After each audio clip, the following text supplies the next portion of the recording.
Alright, so I just got the 3 spiritual stones, went to the Temple of Time, opened the door using the Song of Time, and then got the Master Sword and became the hero. But apparently there's like some age requirement for the hero.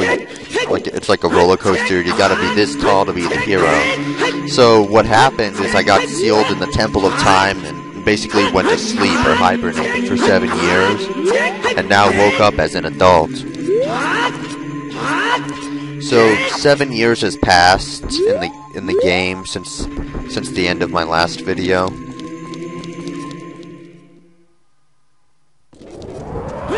Oh, holy cow. Look at that ring of fire around Death Mountain.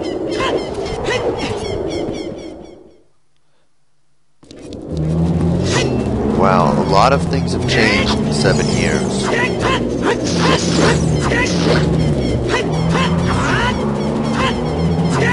So these re-deads, as a child, they used to take 8 hits with the regular sword slash in order to take them out, but with the Master Sword it only takes 4. So this Master Sword is twice as powerful as the old sword.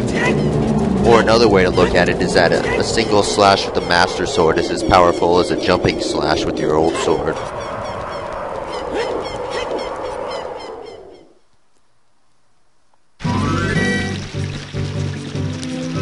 Or yet another way to look at it is this Master Sword is as powerful as a stick. And doesn't that seem odd to you, that a Master Sword does the exact same damage as a stick?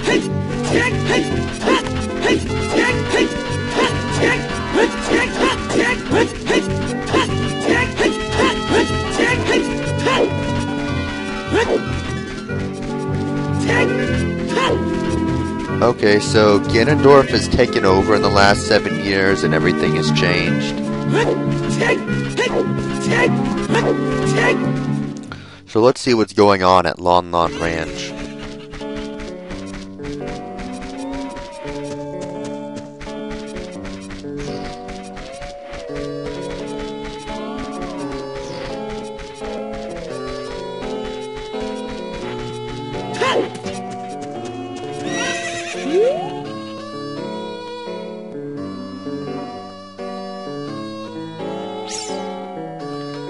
So Talon was that original owner. He was the guy we found sleeping.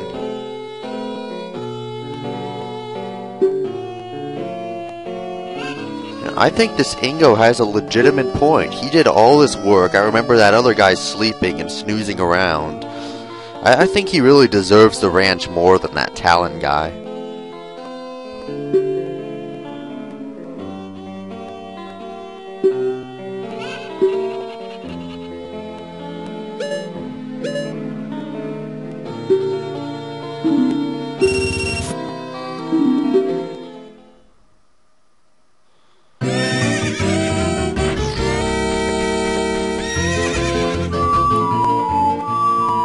So if you remember, in the third part of my video series I got Epona's song, and up until now I've just been using it to get free milk from cows, but now there's actually a very useful purpose for it. If you remember earlier, it attracted Epona. Well, now Epona's all grown up.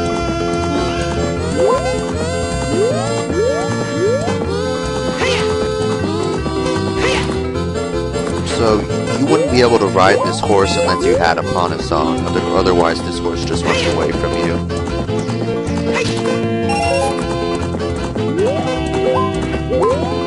Hey, that helped me make back the 10 rupees I spent.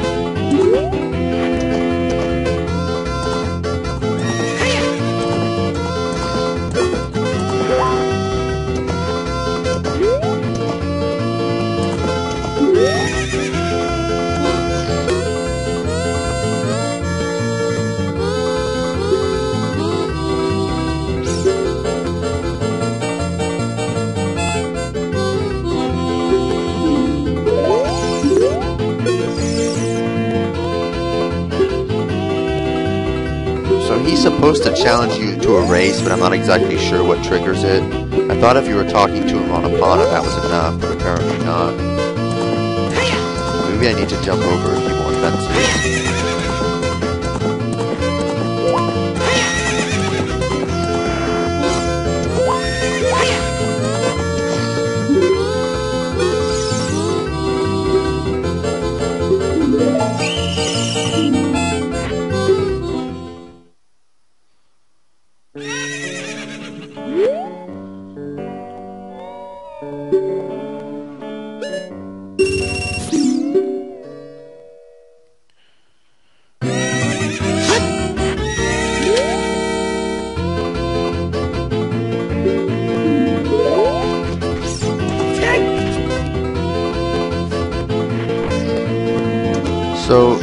This is actually the only point in the game when you can ride these other horses.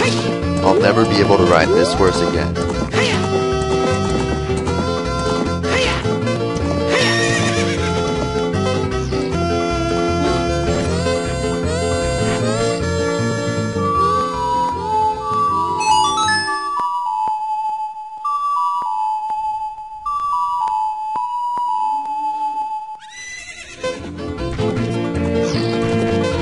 I'd kind of like to ride Ganondorf's black horse. That looked really cool.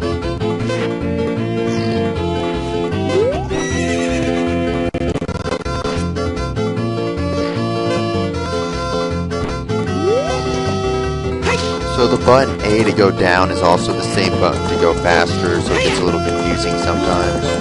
I guess essentially just you go faster if you're running when you press A. If you're still, then you get down.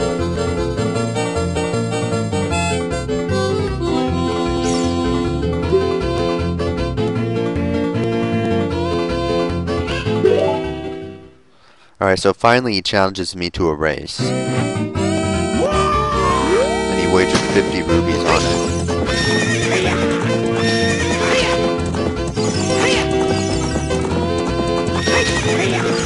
Alright, so I just want to sneak by him here while he's making his turn and block his path.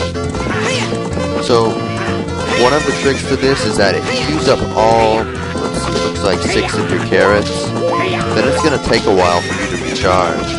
But if you leave one of them there, then it will recharge a little faster. So I always try to leave at least one of them unless I'm right at the finish line. Here, it's right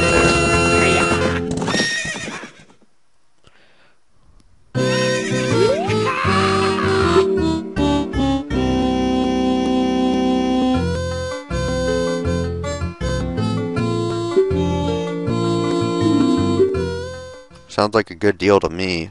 But he never even gives you an option to say no. What if I want to just take my 100 rubies and leave?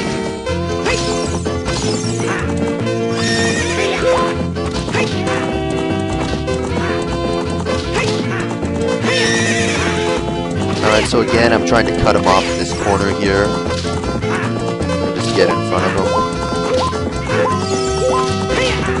Alright, so I let the horse fully recharge that time. And that gives me the opportunity to cut ahead here.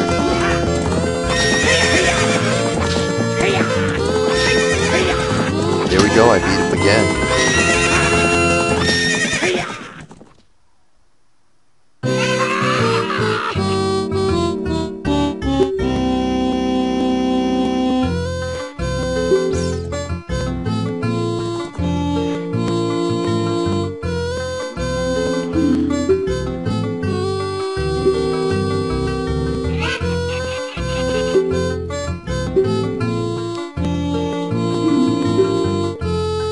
Can he do that? Aren't there laws against this sort of thing? Well, I guess Ganondorf is setting the laws, and he would actually like me to be locked in like this, but also, doesn't he need to feed his horses, and his chickens, and his cows? Is he just gonna let all of those animals starve?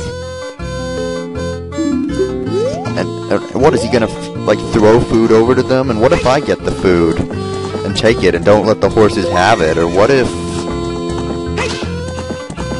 that just doesn't make much sense to me, to close off an entire portion of his ranch just to keep one guy locked in. You know, I bet he was thinking of waiting a few hours and then saying, well, if I'll make a deal with you. If you give me the horse back, then I'll let you leave. But I'm not going to fall for that.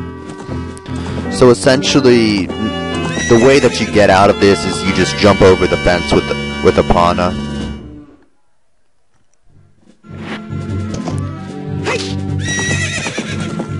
Even though Epona is optional, I'd recommend getting her if you're playing the game along with me.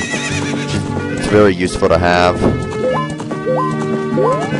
So like I mentioned before in the race, you have these 6 carrots, and every time you press A while you're running, it uses up another one of the carrots, and that just makes you go a little faster. So if like I mentioned before, if you use up all 6 of these, then Epona slows down, and it takes a while to get them restored. So I think it's a little faster if you still have some left, then it just restores them one by one. So I'm just kind of taking Epona for a test drive here, or I guess you'd call it a test ride.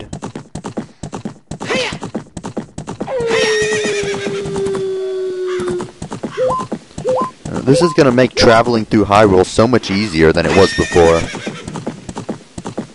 Well, I guess it'd technically be Hyrule Field, because Hyrule is that castle place with the zombies and things now. Alright, so I want to see what that Ingo guy has to say now that I got his horse. And now that I've escaped and he can't lock me in. Okay, I guess he's sleeping now, so I'm gonna play Sun Song and then come back.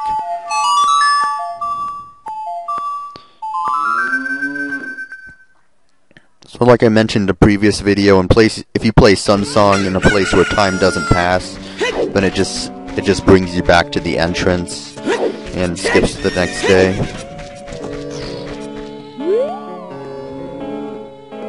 Or if it's day, it skips to the next night. So, what's the deal with that? He's like a completely different person. Maybe he's scared or something, like because I have a sword and thing. Kind of like when like if someone's making fun of their boss and then their boss walks in on them and then they start sucking up all of a sudden. Alright, so anyway, I got what I came there for. I got Epona, so now I'm going back to Kakariko Village. I hope I pronounced that correctly.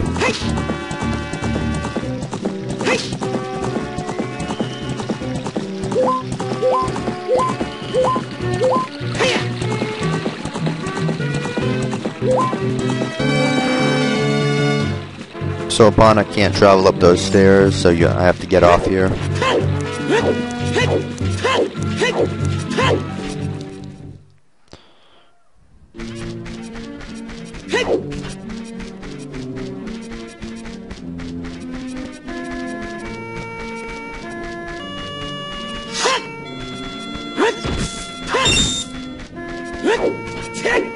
Okay, so let's see how Kakariko has changed in the last 7 years.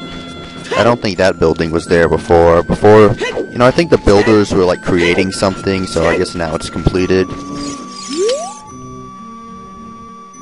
Oh, that girl's still standing there. She was the girl who let you catch all the chickens in order to get the empty bottle.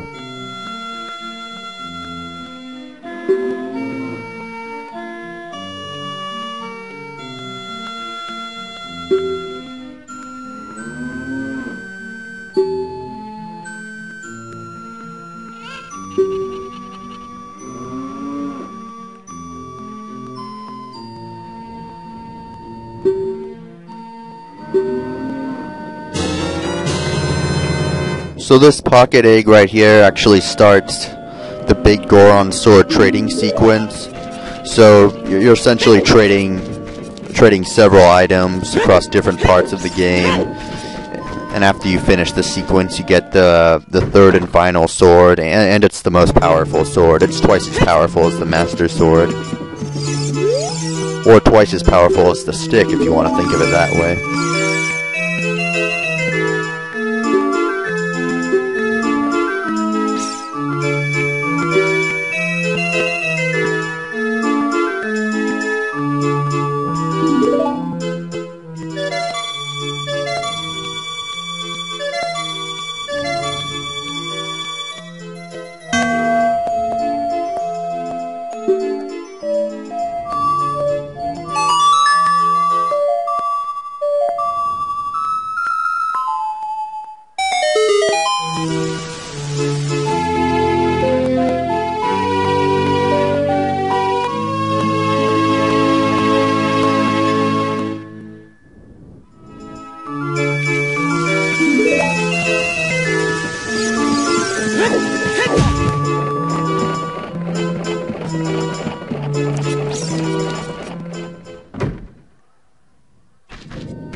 Alright, so I'm just playing Sun Song here in order to hatch the egg.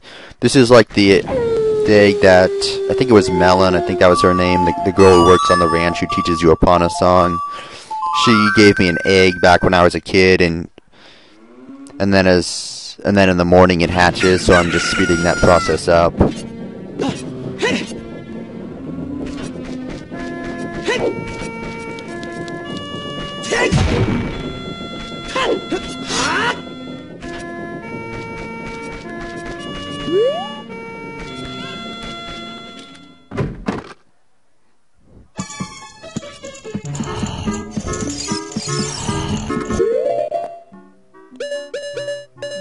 So it looks like the people who used to be in Hyrule are now in Kakariko Village.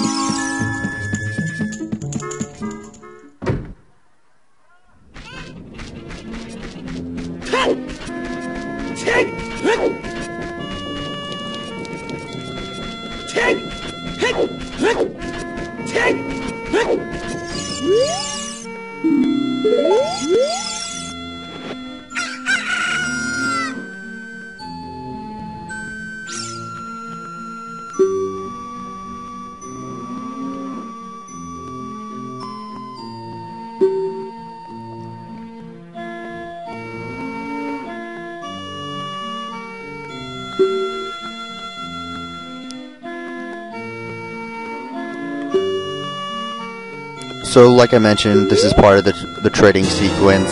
You get the egg, hatch it, then wake up that lazy farm guy, then exchange it for the blue chicken.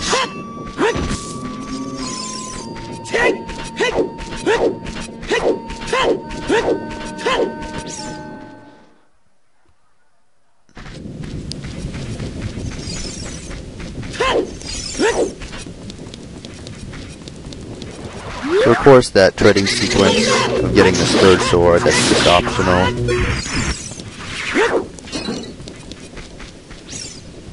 But the required part of the game is somewhere around here. You're supposed to open up one of these graves.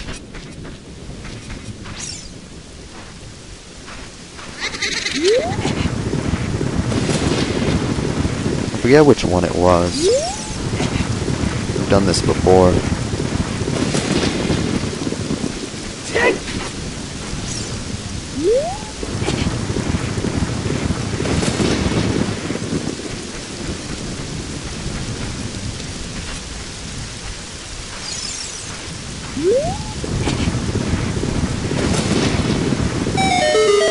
Could this be it?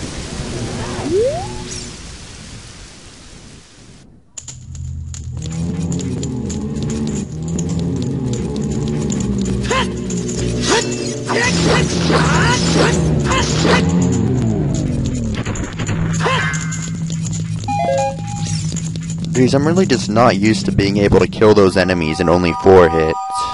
I'm used to being a kid where it takes 8 hits to do it.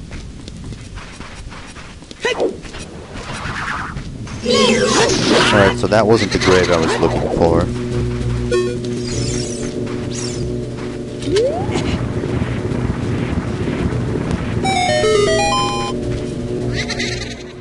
Maybe this is it.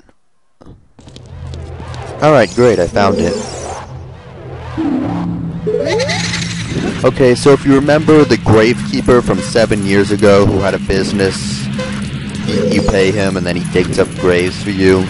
Well, now, I guess he's dead. Maybe he died of natural causes. So now he's in the grave as apparently like an angel with floating powers. And now there's like a labyrinth inside of the grave. So now you've got to race his ghost in order to get a reward. I don't know how all that works. Maybe. So what happens after you die? Do they go and become ghosts inside the grave, or maybe they become those Poes? But well, then why didn't he become a Poe? Or maybe they just go where they like, and since he liked the grave, that's where he went. I don't know how any of this stuff works. Okay, so anyway, you're just supposed to follow this guy. If you're playing along and you see any rubies or alternate paths, just avoid those. Those are just dead ends.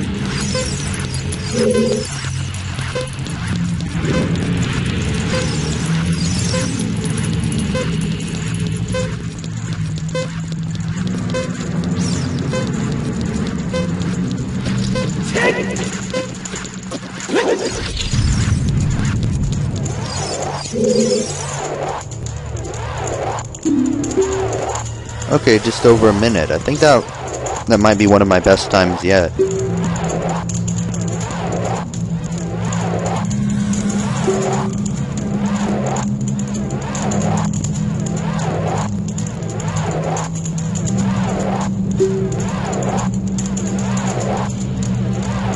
Alright, so he gives you the Hookshot. This is a very useful item. You're going to be using it over and over in the game, and it's completely required. You have to get it.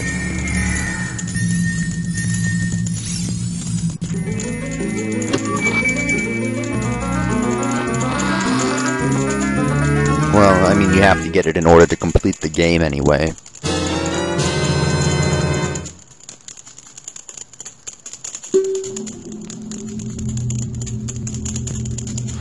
So it's kind of similar to the boomerang in a way. A lot of the enemies get stunned when you hit them with the hookshot instead of just getting hit or taking damage.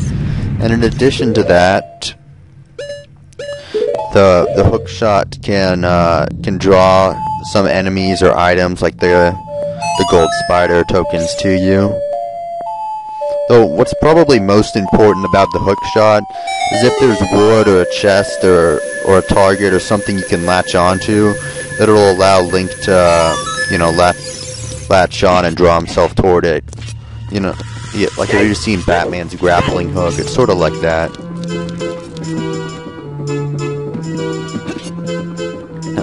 Am I back in the windmill? How does that work? A grave, you go inside of a grave and it's connected to a windmill. Oh, that's really creepy. Like, what's going on in that windmills guy's house? Does he have like dead bodies back in there or something? You always kind of creep me out.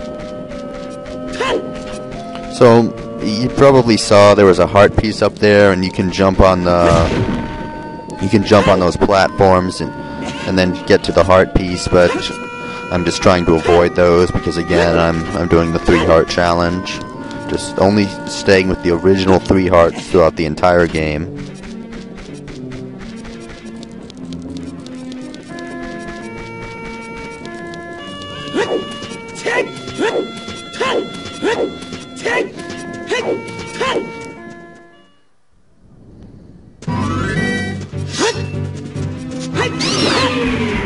Okay, so these red spider things, back when I was a kid, they took 2 hits to kill with the regular sword, but now because I have the master sword, they only take 1 hit to kill.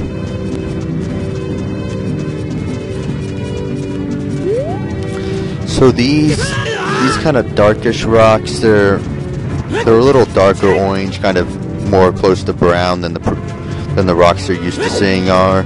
These rocks can't be destroyed with bombs.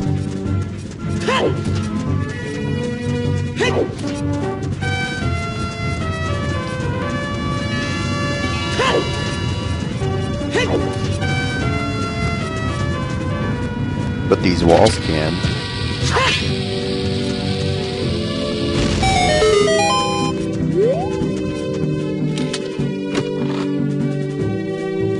A purple ruby.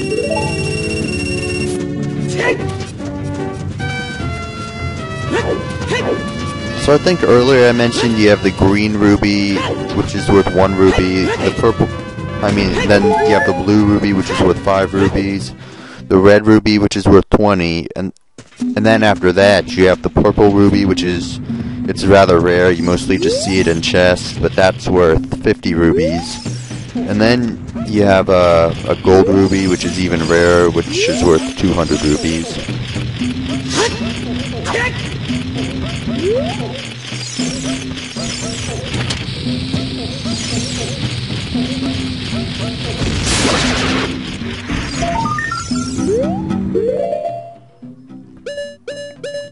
Okay, so I couldn't really slash at that enemy, but the bomb explosion, I guess, can go through walls, so that allowed me to attack it from behind behind that, I guess you'd call it like a wall or a...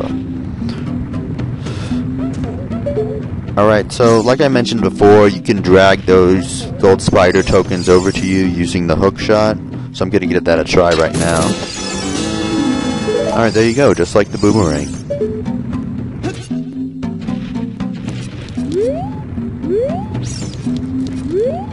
Okay, so you might have noticed if you were paying attention, or if you've watched my previous videos, that almost all of the Gorons are gone. That's pretty much the only one left, that one rolling around on the floor.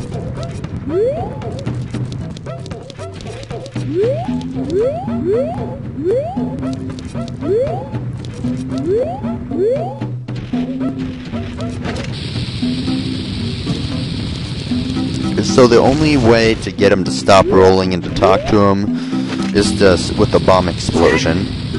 Now, an easier way to do this, an item you get, as you probably figured out by now by seeing all the arrows in the shop, is the bow and arrow. So if you shoot one of these bomb flowers with a bow and arrow, it'll just blow up right there. But since I don't have the bow and arrow yet, I just have to do it the hard way by just blowing him up with bombs. And, you know, getting the timing exactly right.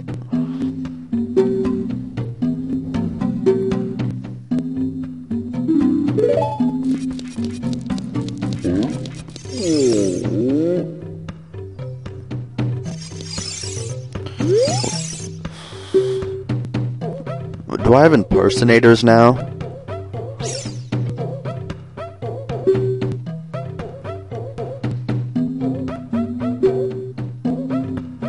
So wow, so that Goron boss, he liked me so much that he named his own son after me.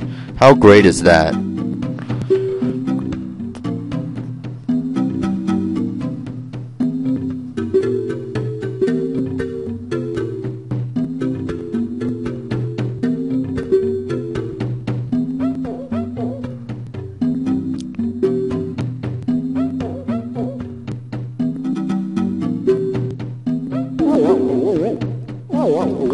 So why wasn't this Goron taken too? Did they forget about him?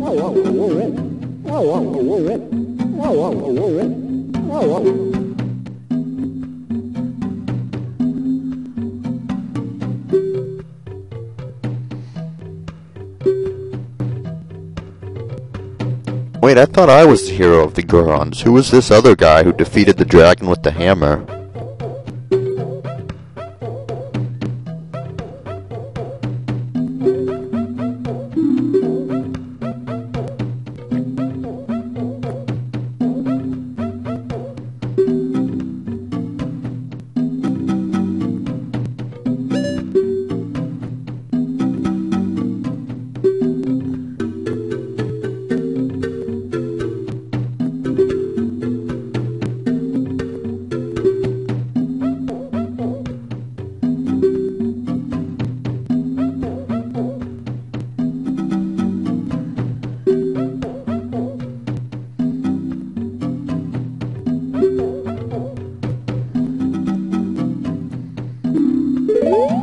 So I've seen these tunics in shops for 200 rubies. I think the Goron shop had it, but he just gave it to me free of charge. That's nice. It's so nice of him.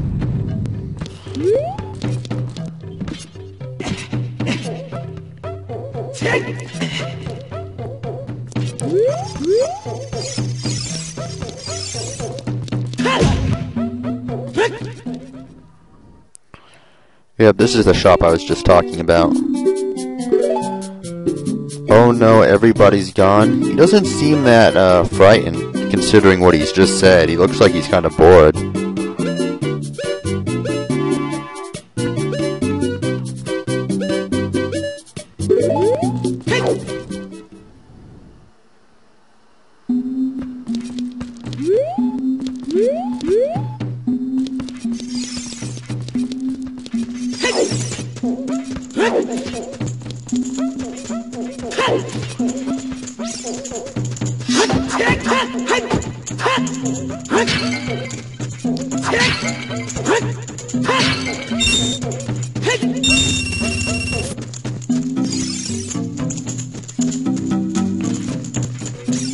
So you can actually take this statue that Goron used to be guarding, the boss Goron, I forgot his name, it started with a D.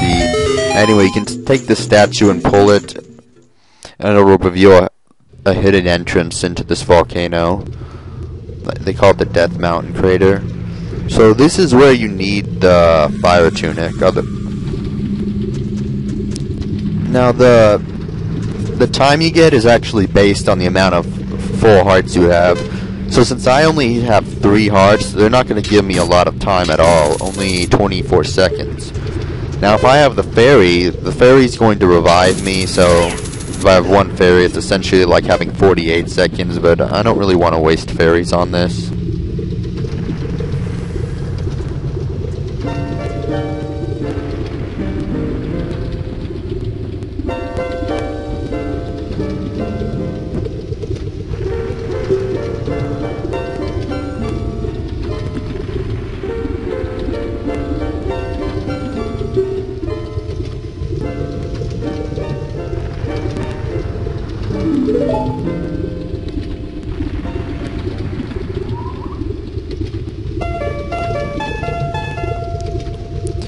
So apparently during this cutscene while we're talking, the time counter isn't active, so I'm not going to burn up or anything. I mean, it doesn't really make sense from a logical standpoint, but just from practicality and playing the game, it really kind of sucked to be burned up while you were in the middle of a cutscene.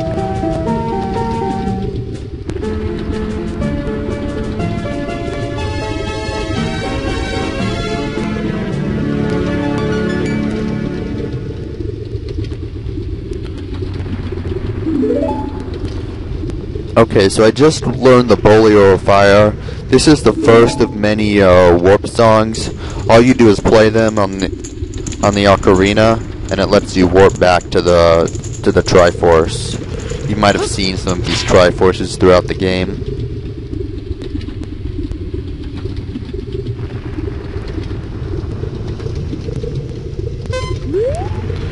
So I don't have that much time left. So now would be a good time for me to equip my fire-resistant tunic.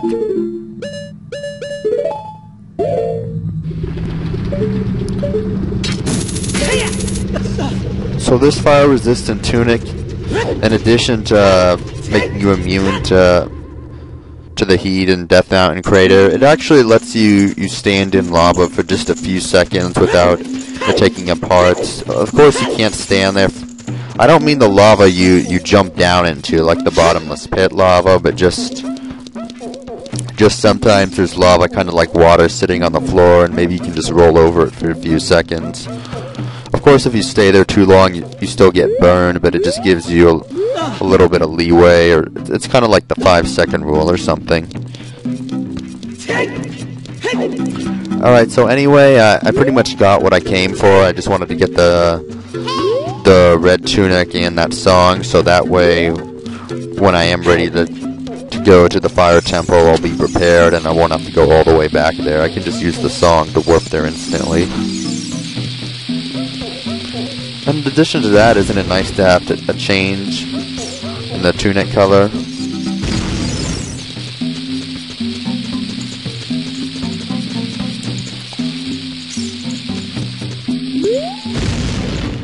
Oh, there sure are a lot of these walls. I think this is the 4th one. So it's no wonder the dragon didn't find him in here. He's protected by all these walls.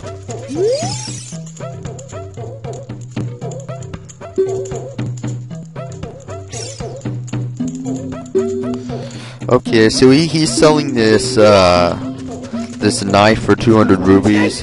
Now it's similar to the Big Goron Sword in that it does twice as much damage as the Master Sword, but there's a huge drawback, and that's it breaks after just a couple of uses. So overall, I don't really think it's worth getting. Like if you want to just use it for 1 or 2 boss fights, maybe get it, but I prefer having the permanent Big Goron Sword.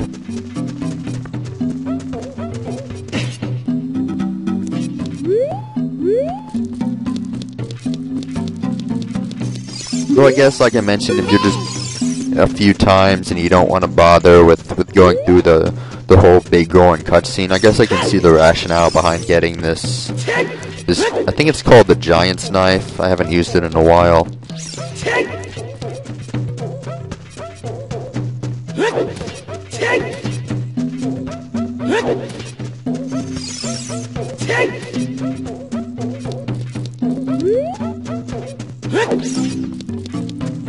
Okay, so that's that law I was talking about how they can walk over, but I think it's too much.